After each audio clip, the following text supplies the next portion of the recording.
Harapin ang mga tanong ng Senado at Kamara. Yan ang payo ni Pangulong Bongbong Marcos kay Pastor Apollo Kibuloy kaugnay ng hinaharap nitong mga akusasyon ng pang-aabuso. Maging si dating Pangulong Rodrigo Duterte, sinabihan ng pastor na magpa-aresto na. Nasa frontline ng balitang yan, si Justin Punsala. Natawa si Pangulong Bongbong Marcos sa alegasyong nagsabuatan daw sila ng Amerika para ipadukot at ipapatay ang leader ng Kingdom of Jesus Christ na si Pastor Apollo Kibuloy. Walang may gusto mag-assassinate sa kanya. Bakit siya assassinate? Siguro natatakot siya dahil sa mga pangyayari. Imbes na kung ano-anong pinagsasasabi, magpaliwanag na lang daw sa Senado at Kamara si Kibuloy. Ang isyu ng pastor sa Senado ay ang mga pang-aabuso, pananakit, panggagahasa at sapilitang pagtatrabaho umano sa mga dating miyembro ng Kingdom of Jesus Christ, payo ni Pangulong Marcos kay Kibuloy. Just face the questioning in the House and in the Senate. Kung sinasabi niya hindi totoo lahat yan, hindi totoo, walang nangyaring ganyan, di sabihin niya. Kung makapunta siya, sagutin niya lahat ng tanong, di tapos na.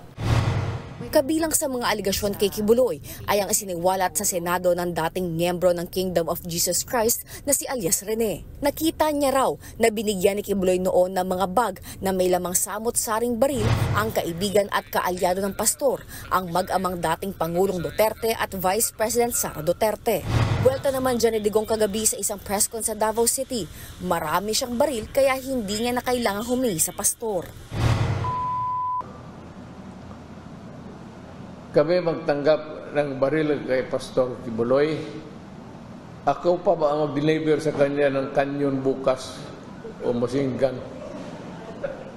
That's a very stupid proposition. Kasabay niyan, minaliit ni dating Pangulong Duterte ang mga kaso ni Kibuloy sa Amerika. Malit na kaso yan. America would not go into that. What I can say is that maybe somehow his life is in danger. Ang sinasabi ni Digong na maliit na kaso sa Amerika ni Pastor Kibuloy ay ang puwersahang sex trafficking. Sex trafficking ng mga bata, samot-saring uri ng panluloko gaya ng bogus na kasal at gawa-gawang visa, pagpupuslitang bulto-bultong pera at money laundering.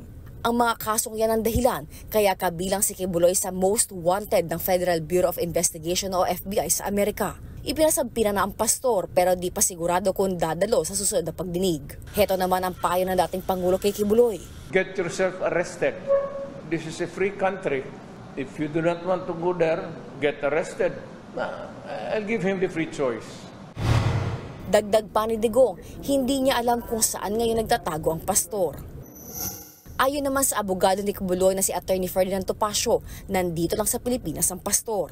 Nagdadalawang isip daw siya kung sisipot sa pagdinig sa Senado, lalo't komite ni Senadora Risa Hontiveros ang nangunguna rito. Mukhang hindi naman po in aid of legislation yung pagdinig ng committee ni Senator Risa Hontiveros. In aid of persecution po yun eh. Umaasa naman si Senador Hontiveros na tatablan kahit paano si Kibuloy. Ngayong mismo si Pangulong Marcos na ang nagsabing humarap siya sa Senado.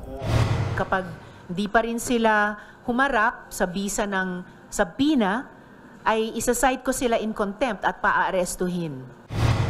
Nagbabalita mula sa frontline, Justine Punsalang, News 5. Mga kapatid, Lucy Cruz Valdez po, maging maalam at may pakialam sa mga napapanahong balita sa bansa. Tumutok at mag-subscribe sa News 5 social media pages.